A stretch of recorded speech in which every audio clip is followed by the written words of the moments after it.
everybody, this is Mike Van Meter, and welcome to Recovery is Possible. And this episode of Recovery is Possible is brought to you by Retreat Behavioral Health, where there are endless possibilities for recovery. Retreat provides quality care at their leading mental health and substance use treatment centers, which are designed to offer patients truly personalized and comprehensive programs that are tailored to their needs.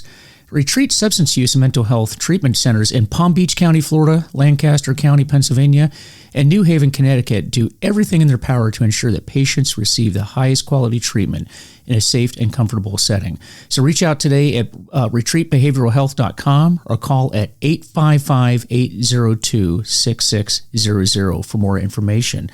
And folks, today I want to bring to you Maggie Hunt, and Maggie is actually with Retreat Behavioral Health, and she's the Director of Communications and the Regional Director of Marketing for Retreat Behavioral Health, and she is going to share with us her story of her experience, strength, and hope regarding her recovery from opiate addiction. And, you know, folks, the opiates are just such a problem. And I know I've talked about this on a number of podcasts. You know, I work in a detox center right now, and that's pretty much what we're seeing. The majority of what we're seeing is opiate addiction, particularly fentanyl. And fentanyl has just become such a problem, and it's really just jumped onto the scene. And I find that that's a very, very difficult drug to deal with because it's a synthetic opiate which targets the recesses of the brain, and it's just very, very difficult. And I know on this show we have talked quite a bit about alcohol, but I'm glad that we're sort of branching out into some of the other drugs as well, because it's just such a problem, and I want to get more stories. And folks, we know it's a problem, but what we're really interested in is the solution, and how do we get well from that. And with that, I want to bring Maggie on. And Maggie, thank you for taking the time today to talk with us. And I know you're feeling a little under the weather, but you're being a trooper there and hanging in, and yes, you're here to share your story. So tell us a bit about yourself and how we got here. Yeah, sure. Yeah. I'm happy to be here. So my name is Maggie Hunt. I am 34 years old. I got sober in 2009. So I was 21, 22 when I got sober. I only say that because my birthday is coming up. Not that I couldn't do math. It was like a different time. And I love talking about my story. I still love helping new people. I've worked at Retreat for the past 11 years since they opened. The owner of the facility was a consultant for a different facility that I frequented because I am not, I went to treatment multiple times, which I can also talk about. But the way that I kind of got connected here is, you know, through working at Retreat. Peter Shore saw an opportunity in giving, you know, myself as a newly, sober person as a job at a treatment center. And so that's where I am today. But I'm from Pennsylvania, the suburbs of Philadelphia. I like to mention that substance use disorder definitely runs in my family. That doesn't make me, or it doesn't justify me as someone to be an addict or an alcoholic, but I definitely think it's kind of like the predisposition there. And I also say that because I saw alcohol in the beginning, as something that everybody did. So I always justified my use early on. And so I grew up pretty normal. I come from a large family. I have like 32 cousins, all that live within the same area. So I grew up with like family members more as more as like our friends than anything else. And by all, on paper, there was no reason, I didn't have any significant trauma that led me to abuse. My parents were divorced, but it was, my parents divorced because of substance use disorder as well. My father was also an addict for prescription pain pills, opiates. On paper, there was no reason for me to be seen as streamlined for, a heroin addict. But then, that's why I always kind of talk about how discrimination has no bearing when it comes to addiction. It doesn't care about any financial things, what religion you come from, what your family looks like. It kind of takes everybody by surprise. And, I started drinking. I mean, for this podcast, am I supposed to go into? You want me to jump right into my story, Mike, or you want anything else? Yeah, no, thank you for sharing that. And before you jump into your story, I just want to point out that, you mentioned how you've gone to treatment many times, as did I, and that it runs in the family, which is, true with me as well. And that's very, very common.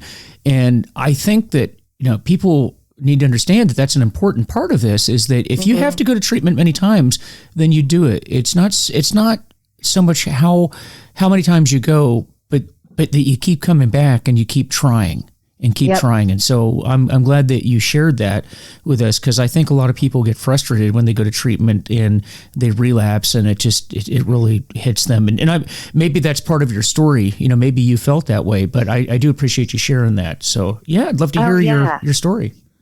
Oh yeah. Well, and I also mentioned that too, because I think that when I would go into treatment, I would be really embarrassed that I didn't get it that first time, because obviously when you go to treatment, there's some people who do get it that first time and they are able to kind of move on with their life. It wasn't the same story for me. I think partially because I related a lot to stigma when it comes to substance use disorder, because if I look at what my belief system looks like of an addict or an alcoholic, it's not an 18-year-old, 19-year-old girl who still lives at home and still, family still supports them and, is capable. Like I just didn't fit my own internal belief system for what an addict looked like. So therefore, I disqualified myself pretty regularly when I would go to meetings or when I would go into treatment, because I just thought this is just a phase.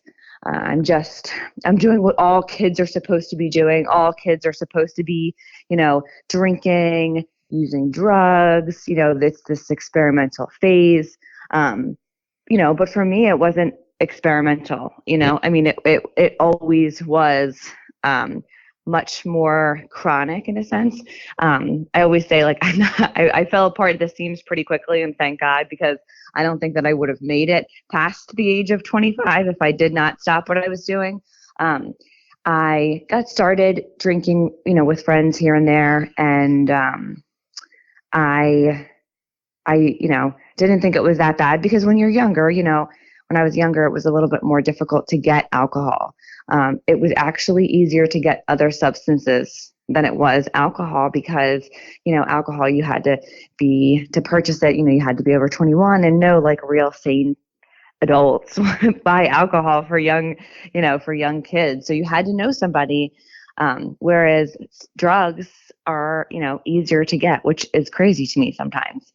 When I think about that, because I was definitely using, hard drugs in my teenage years, which, I am a mother now, and I can't even imagine, my children using drugs. My oldest is going to be 12 this year. And I started drinking for the first time when I was 12 years old. And I can't even imagine what that would look like for him, but yeah, so I was drinking with friends on the weekends. Now, my parents got divorced because of substance use, but I did not realize that for a majority of my life, because my mom tried to really hard not to say anything bad about my father. So I didn't really know kind of where he was at. Now, I'm pretty smart in the sense of he still lived at his parents' house as an adult, and he never had any money to do anything with us. And, he wouldn't really get us birthday presents or Christmas presents or things like that, because he never had any money. So there was definitely writing on the wall that he wasn't well, but I didn't really understand that until I got older, because then my father ended up being my best running partner, really, towards the end, because he had also struggled his whole life with prescription pills, and so was I. And so in that sense, I, kind of used him as a connect. I mean, I was going to get high anyway. It was just kind of convenient that he also was, we had this secret between the two of us that we were using drugs together, to kind of make sure that the other one wouldn't go through withdrawal. But I went to Catholic school, in the suburbs of Philadelphia, and I followed the rules, and I did really well in school. And so I felt like if all of these external things on the outside looked okay, nobody would really say anything to me about, what I was doing on the weekends. But unfortunately I started running with a crowd of people that, were a little bit more advanced than me. And, things started to happen where I went to a hotel party. I got arrested for the first time when I was like 17 years old. And at that point, I don't even think really my mom, who was pretty stable, she doesn't really drink and she never did drugs. She was a nurse. She didn't even really realize I was, using anything. So we kind of just thought, oh, you know what? It was just a one-time thing, no big deal. But they did put me on probation, and I was on probation, and it was a 6-month probation. It lasted 2 years because I could not stay sober. And I thought that I was more powerful than the law, because I think that the biggest lie about the disease of alcoholism and addiction is that it tells you that you don't have it, and that you know and you can control yourself. And that's exactly what it did for me. Like I would say to myself, okay, I'm going to be drug tested every 30 days. So I am going to use drugs for the first 20 days. And then after day 20, I promised myself, I promised, the world, that I'm going to stop using, and I'm going to clean my system out, and then I'll be able to take a test and I'll pass it. And of course that worked for the first month. And then like the second month, it was like, okay, at day 25, I'm going to stop before that day 30 where I have to get that test again. It was just constantly like, trying to believe the delusions in my mind, and that like it was all going to work out for me, Unfortunately, I am definitely less powerful than the substances, but I do believe that putting me on probation kind of highlighted, the issues that I was really struggling with at the time. So when I was on probation, I was still in high school. So I kind of had to follow the rules of my mom. I had a probation officer, and, after a little while, I got another underage drinking charge while I was on probation, which kind of brought, no more was their monthly drug test, like the heat was on. And I was starting to fall apart at the seams a little bit. And so I graduated from high school, which was a miracle. Graduating from high school was easy for me because I wasn't super challenged. I did fine in school, but like my mom was at this point was just like, I don't even know if she's going to, graduate. But I did graduate from high school. And the summer after my graduation was when finally like probation had it with me, and they put me in a juvenile detention center at 18 because I was still on juvenile probation. And I went to treatment for the first time when I was 18, and it was an adolescent facility. And I just kind of told myself, you know what, I really got out of hand with these drugs. It's definitely the drugs that are the problem. It's not me. It's just that I got caught up, and I'm just going to, stay sober for a little while, get off probation. And then, I can drink, once everybody's off my back, because the delusion then tells me I'm 18 years old. How am I not going to have a glass of champagne at my wedding? I mean, that's just, everybody does that. But there's like the delusion again telling me that I don't even have a boyfriend or a significant other yet. I'm already thinking about drinking at my wedding. I don't feel like normal people think about their drinking use in years in advance. So I went to treatment for the first time, and I would love to say that, was really the end of it for me, but it wasn't. I continued for the next, 3 years to kind of use all resources possible to not have to be an addict or an alcoholic. Like I just didn't want to have to admit it. I tried changing people, places, and things. I tried just drinking on the weekends. I tried just drinking and no drugs. I tried just drugs and no drinking. I tried anything that I could possibly do to not have to regularly attend a 12-step program was really the route that I wanted to take at the time. And I would go into treatment, and I would fall in love when, I would fall in love with love while I was in treatment, just to kind of take that focus off of myself. I mean, really, I tried anything I could do to not have to fit that mold of being an addict or an alcoholic, because, for a young person at the time that I was going to meetings, or, kind of what was, happening on the outside, telling me at 18, 19 years old that I have to go to these meetings for the rest of my life seemed like such a punishment that I couldn't even conceptualize. And I don't think I was going to the right meetings because I was going to these meetings where people were just complaining. There was not a lot of talk of the solution.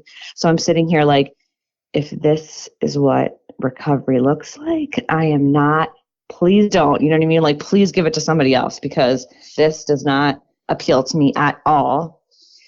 And so, throughout this time, I went to different treatment centers. I met Peter Shore, who's the owner of Retreat Behavioral Health, when he was at this other facility. And at this treatment, it was like the first time that they made me feel like, I wasn't just a number at the facility, because he was like serving the patients and he's like, I'm the owner. And I'm like, why are you serving me the food? Aren't you supposed to be like, aren't you supposed to be like living a different life, whatever.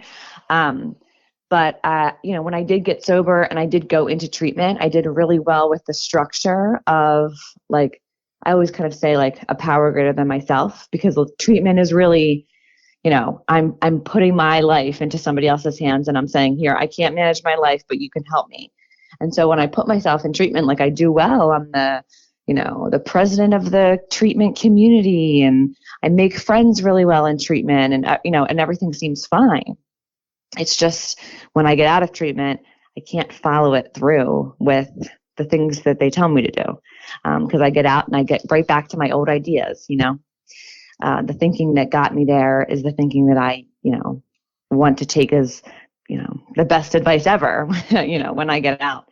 And so the next couple of years, I was just pretty much going in and out of treatment. It wasn't until July 5th, 2009, that I was, and at this point, I was a shell of myself. I don't even know, who that person was really.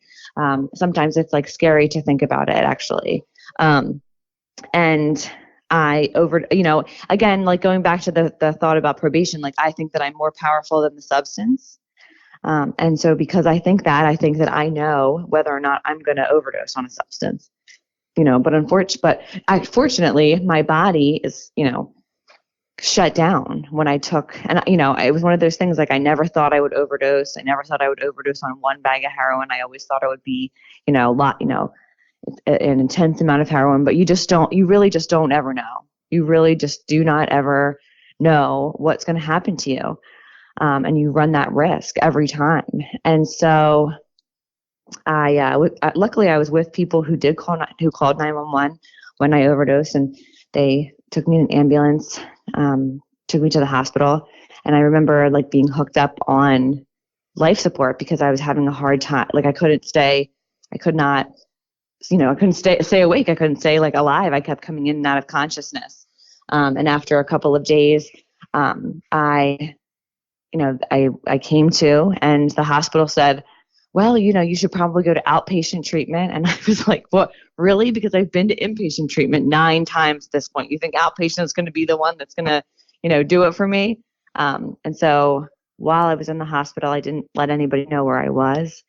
And I told my friends not to tell my parents where I was. So my parents were kind of walking the streets of Kensington, Philadelphia, looking for me. And then finally I called them, and my mom was like, we'll get you the best help that we can get you.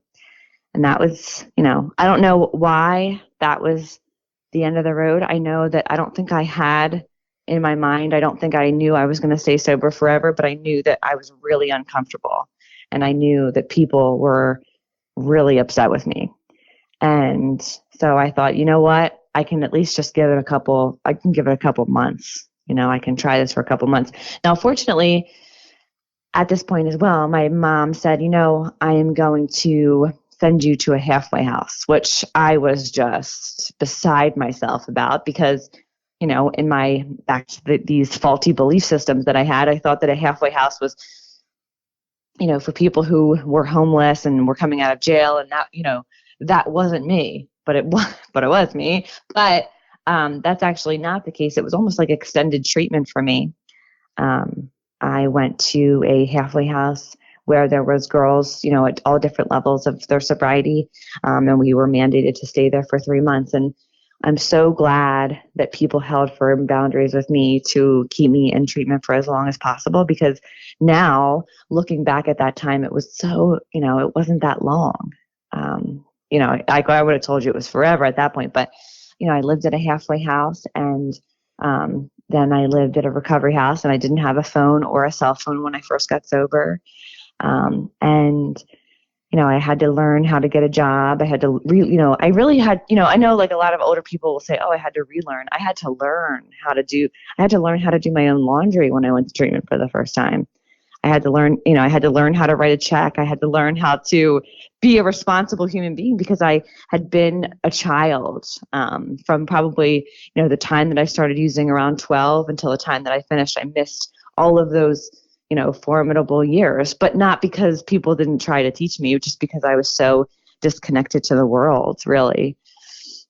Just struggling with, substance use disorder, feeling like I was not connected to anything or anybody. I always say, like, it wasn't the drugs and alcohol were the solution to the feelings that I felt, of that disconnected person. I went to the halfway house, and I stayed sober, and I went to 12-step meetings every day. I also think that the area that I was getting sober at had a lot of young people. In other areas that I had gone to meetings, I was usually the youngest person. So that's why I immediately had to disqualify myself at some of these meetings, because I would say, well, you know what? I haven't been divorced. I didn't lose my house. I didn't lose a car. I tried to kind of identify in these same ways with other people that, it just wasn't very healthy for me to do that, because, eventually I was right there. So then that kind of takes me, up until I got sober. And since I got sober, I did not, I stayed sober. I went to meetings. I built a really strong foundation for myself when I got sober. And then in early sobriety, I didn't get into a relationship right away, because I thought, I'm really going to focus on myself, and I'm really going to, take different direction. And then I met someone, and, we were dating for a short period of time, and I ended up getting pregnant and had a son. And luckily, because of the 12-step fellowship that I was attending, I built a strong foundation of women. I worked the rest of the steps. And that, I was so selfish that I literally needed another human being to show me how selfish that I actually was, because my son is born on my birthday. So therefore, and it's always usually on Memorial Day weekend. So, I don't have a birthday anymore, because it's always about his birthday, which is good. And I'm fine with that. But then I moved back home with my mom, and I lived there for a little while until Retreat opened. And then when Retreat opened, I drove back and forth for like an hour and a half one direction to get there, because I really wanted to work in treatment. I always felt like I couldn't tell somebody how to stay sober, but I could definitely tell them all of the things to do to not stay sober. So, that was one of those things. So when I started working in treatment, I really felt like, I had found a calling that I had not had up until that point. Because like I said, kind of going back, like I was always embarrassed that I had gone to treatment multiple times. And I thought, like maybe I'm a failure, because like it's not like we're talking rocket science when we're talking about staying sober. We're talking about a toolkit of spiritual principles that, are just laid at your feet that you just kind of have to pick back up. So working in treatment, when I finally found somebody who was like, you don't understand. And I did understand. That language of the heart opened, and I've been stuck ever since. I love helping other people. I met my husband working in recovery as well. He is also in recovery. He is sober longer than me, which he doesn't like to let me forget, which is hilarious, and only by 4 years, but you might think it was like 10, so my husband works in the field and I work in the field. We have 3 children in total now, and it's my middle son has autism, so it's been a difficult I wouldn't say difficult, actually. I would say it's been a different change in parenting styles for all three of my children, really. But it's been like, the most beautiful experience. I mean, I never thought that any of this life would be for me. So to be in, where I am today is just, so amazing. I still attend 12-step meetings because, I feel like the only way that I can keep what I have is by giving it away. So so even though I do work in the field, I do recognize that I also need to altruistically be able to help people as well. So doing that on my own time, that's for free and for fun, like to do that as well. And yeah, I mean, I'm a homeowner today. I never thought that would happen. And it's the little basic things that we do, like we pay our bills, we show up for people, we, do things like that. But also, I also got college degrees and, followed through with some of the things that I needed to. So it's been quite an experience. Well, I tell you, man, there's a lot to digest there. And oh, by the way, so there's a lot to digest. And first off, I'm going to tell you, listen, you're going to have to tell your husband that he actually does not have more time because to say between you and I, to your husband, say the person that has more time today is the one that got up first in the morning because we're got 24 hours and I got 24 hours. Right. And I got up before you did this morning, so I got more time than you because that's really what it comes down to. Right, is that 24 hours. And, and I remember going to a meeting once and I was talking to a guy and I asked him how many years he had. He says, I have 24 hours. And I said, wait a minute, I could have sworn that you had 30 something years. And he goes, yeah, well, I do. I have, 34 years of 24 hours at a time. And he said, Mike, I just have 24 hours. That's it. And he goes, but you look at life that way, that's how you get 34 years. And so tell your husband that next time. Yeah. But, it's true. The thing is that you talked about how you had to learn these things, right? You weren't relearning how to write checks or do the basic things. You had to learn them. And I think that if anybody listening to this podcast is new, there's an old saying in 12-step groups, and that is that we stayed the age whenever we started using alcohol or drugs, whatever that age was, that's where we are now. And then when you get into recovery, you're kind of at that point. And and it's funny because we start to live life at that point. And I want to reemphasize too, if you're somebody that's been listening to this podcast right now and you've been to treatment many times, there's nothing wrong with that. There's nothing wrong with that. It's not so much how many times you've been, but are you getting something out of it? And I know that with my multiple treatments, there were things that I learned in each one of those stays in treatment that I utilize now. And there was just something that I had to click. And to me, and we'll see if this is true of you, I know that with me, I intellectually knew that I could not use mood-altering substances at all under any circumstances. Intellectually, I knew that. In my heart, I don't know that there's always that, maybe just a little bit. And that's what was happening to me is, and you described that when you were on probation, you're going like I will reserve the right to use in the future. You're not dating anybody, you're not with anyone, but yet you're planning for a wedding, but you're not even dating anybody. And you're thinking, well, how am I, right? That's addiction. That's the addiction. Yeah. The weird thing about addiction is it's a disease of the body and the brain, right? There's a definite physiological and genetic predisposition, which you talked about. That's definitely there. But it's also a disease of the mind. It's a disease of the mind and the body. And it's the only disease that we are aware of that tells you that you don't have it and then protects itself, right? Yeah. For example, you don't walk into the cancer. Like if you went into the cancer unit and the doctor said to you, hey, Maggie, you got stage 3 cancer. And you imagine this. You say, I don't think I do. And the doctor will go, well, that's nice that you don't think that, Maggie, but we've run all these tests and we've double checked it and you've got cancer.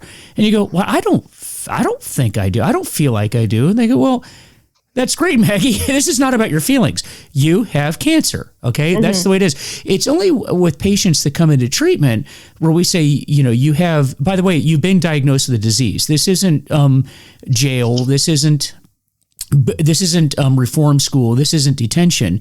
You've been given a medical diagnosis and you're in a medical facility. And then we tell patients that they have a disease and they go, yeah, I don't think so. Maybe these other people do, but I don't. Yep. I don't have that. This is the only disease that does that. And until I knew in my soul that I had it, and in my soul I could not use under any circumstances, until that sunk into my soul, I didn't get well. Was that true of you? Yeah. Oh, yeah, for sure. Yeah, and I also think that I needed to.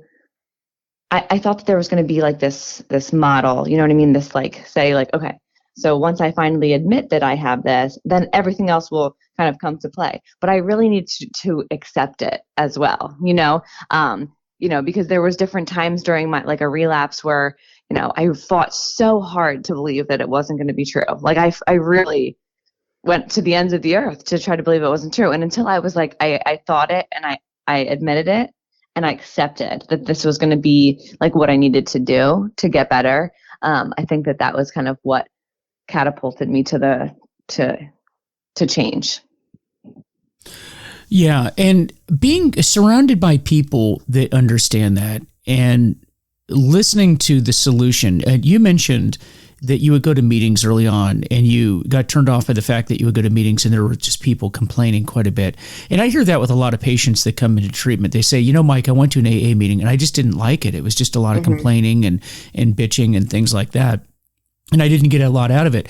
And what I say to people is, if you don't like that, then just keep going you go to another meeting and then go to another meeting, because I agree with the patients. If you go to a meeting and all you hear is people going through what we call the drunk-a-log or drug-a-log, where they're just, it's just, let me just tell you how much I drank. And I always found that amusing, because it's like, you're in a room full of professionals, right? Professional drinkers. And if you think that you're going to come in and impress us with the amount that you drank, you're in the wrong room. Okay, we get it. We get it. It's a lot of alcohol, but we're not interested in that. We know. Look, it's kind of like to the young man or woman. Look, we know how you got here, right? Yeah, exactly. We want to hear how you're going to get out of here.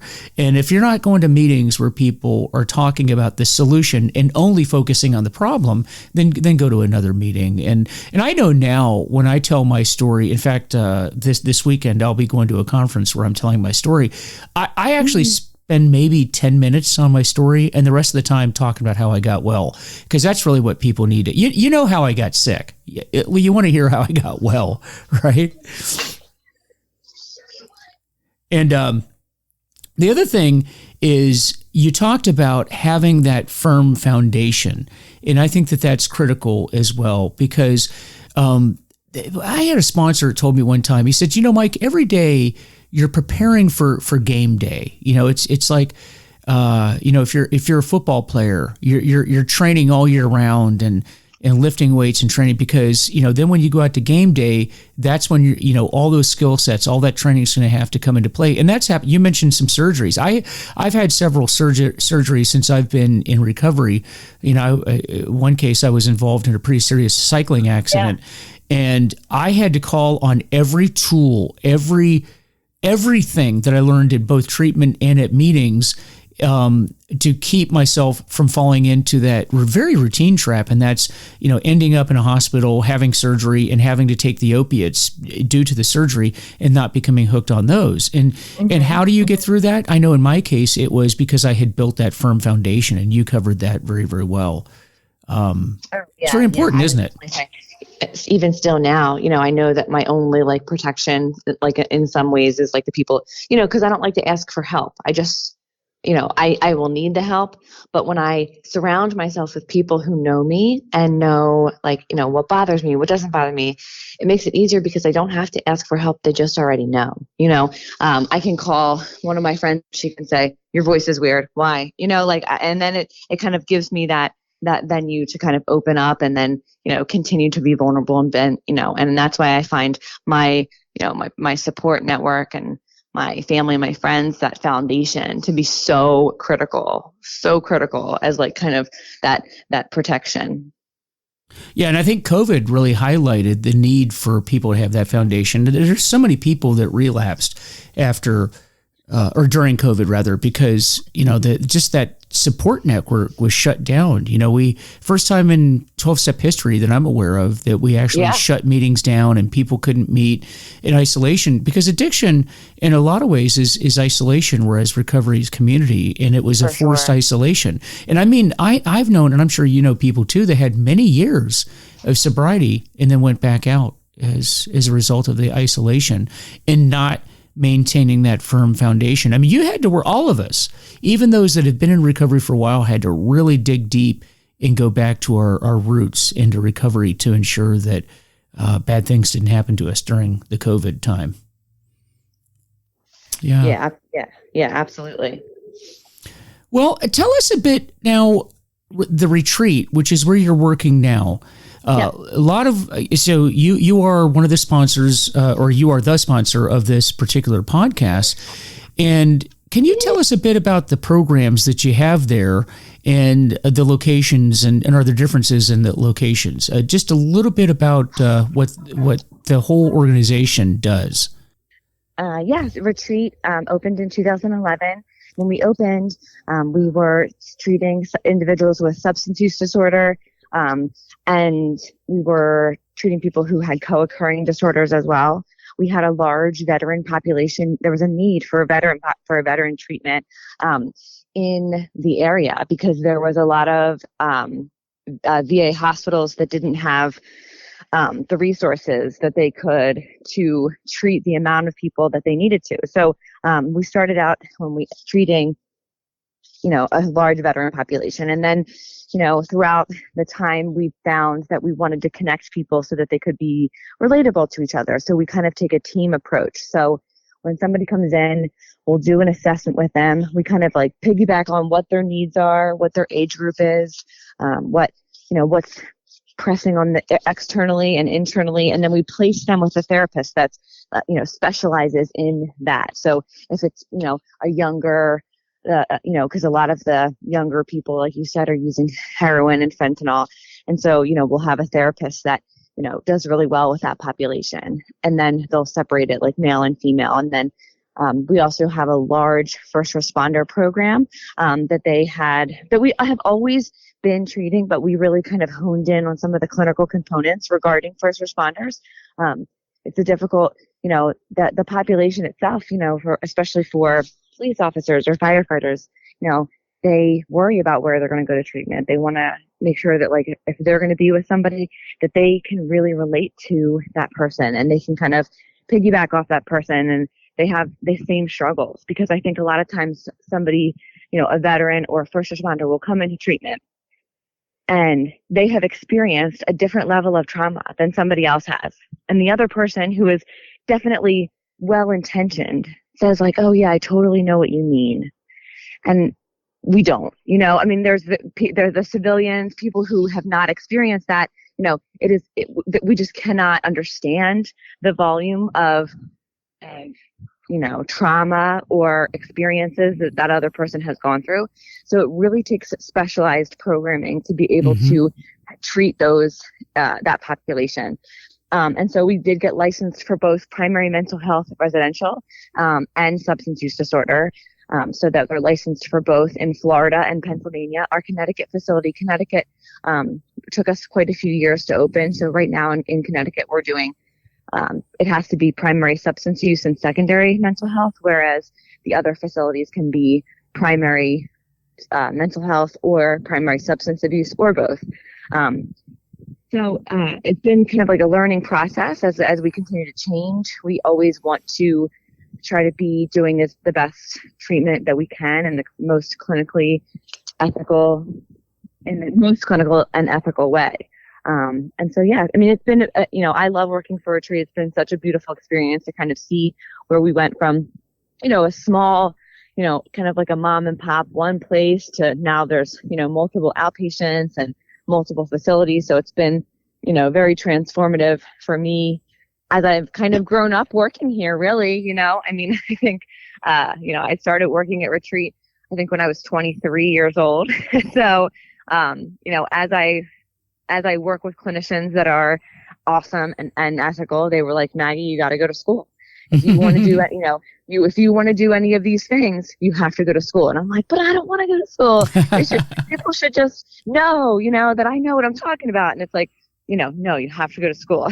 So I continued to get my bachelor's degree and get my master's degree so that, because even though I am a person in recovery and I can speak to somebody with that language of the heart, there's a large component of, not advice, like counseling is not giving advice. It's working with someone through some of these experiences. It's knowing what to do when somebody says this and knowing what to do when somebody says this. And I didn't know that early on.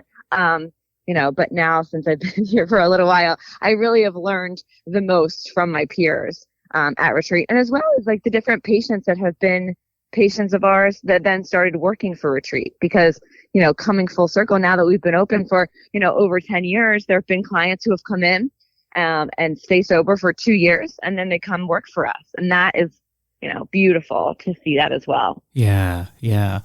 And I'm glad that you're doing it. And I'm glad to hear the first responder and military component that you're talking about, because I know that was something that I faced when in early recovery. I would come in and I would talk to a counselor and they would say, "Oh, I understand what you're going through." And I'm thinking, really? Right. No, you don't. Right. Really? You go to death scenes every day? You've seen, every week you pick up a dead child, or you have people because that's one of the reasons why I went into this field, because I felt like there was no one that I could relate to initially when I went into recovery. And I think that people forget that when you're a first responder, not just police, but EMTs and firefighters and nurses, and doctors. Because I work in a hospital now and I have the utmost respect for the doctors and nurses. They remind me of street cops, because it's like, wow, you put up with a lot of the same stuff that we did. Oh, yeah. And, when you're a police officer, an EMT, or a firefighter, I think people forget, if the average person experienced what you experienced as a police officer in one day, you would be in therapy for the rest of your life. Absolutely. But they do this every day, and in oftentimes don't seek any treatment whatsoever. But I didn't realize that until after, or I remember talking to someone one time and they asked me how my day was, and I told them what my day was like. This is when I was a street police officer, and I remember the person just being horrified. It's like, "Oh, I can't listen to you." And I'm like, "Look, you asked me how my day went, and this is just Tuesday. We're not even through the week yet." Right. But if you're I'm glad to hear that Retreat has a program for people that are in that category, because we've got there has to be a place for people in that category. Yep. Yeah. Absolutely. Yeah, there has to be a place for them to get better too. And it's a shame, because I know like clinicians and therapists, like they want to be able to, to relate, or they want to be able to do, it just doesn't work. It has to be a little bit, there have to be people that understand truly. And so, a lot of the staff that they have that are working there with them are either retired police, retired firefighter, retired, or just, did their 25, 35 years in one thing and then switched, to counseling or to, peer support or something along those lines. Mm-hmm. And so, yeah. Yeah. Well, that's fantastic. That's fantastic. And so if people would like to reach out to you, how would they get hold of you? What's the best way? Yeah. I mean, I have an email address, which is Maggie, MAGGIEH @retreatmail.com. Or they can call the facility, which is 717-859-8000. But I respond to my emails the same way I would like a text message, so it won't sit there for long. And then I will give, my personal phone number out to whoever needs it. Yeah. Well, what is just a tremendous story. And it's so nice to have you as part of the Retreat organization. And, I can just tell you that your heart's in it, and the counselors, that their hearts are in it too. And I've been to the facility, beautiful facility in a beautiful area. Oh, thank you. And, just thank you for coming on the show and sharing your experience, strength, and hope. Yeah. Yeah. Thank you so much for having me. We're going to have you back on. Oh, for sure. Yeah. Yeah. Because then we can talk about, what recovery looks like too, what recovery looks like as parents, what recovery looks like, as a young person, trying to, figure out the world. So yeah, I would be happy to come on anytime. And you go on and you just fulfill your potential, because you're doing that. You're fulfilling your potential, and you're fulfilling your potential by doing, the great secret of recovery is we stay sober by helping other people. And you're doing that. You're doing that every day, which is phenomenal. Yeah. Yeah, for sure. Yeah. For sure. Thank you so much. Well, thank you. Thank you for coming on the show today. And folks, again, this episode of Recovery is Possible is brought to you by Retreat Behavioral Health, where there are endless possibilities for recovery. And we've heard a lot about that here today on the show. And so Retreat provides quality care at their leading mental health and substance use treatment centers, which are designed to offer patients truly personalized and comprehensive programs that are tailored to their needs. Retreat Substance Use and Mental Health Treatment Centers in Palm Beach County, Florida, Lancaster County, Pennsylvania, and New Haven, Connecticut do everything in their power to ensure that patients receive the highest quality treatment in a safe and comfortable setting. So reach out today at retreatbehavioralhealth.com or call 855-802-6600 for more information. And with that, folks, thanks again for joining us here today on Recovery is Possible. Look forward to talking again with you soon. Until then, take care of yourselves. Recovery is possible. All right, talk to you later. Bye-bye.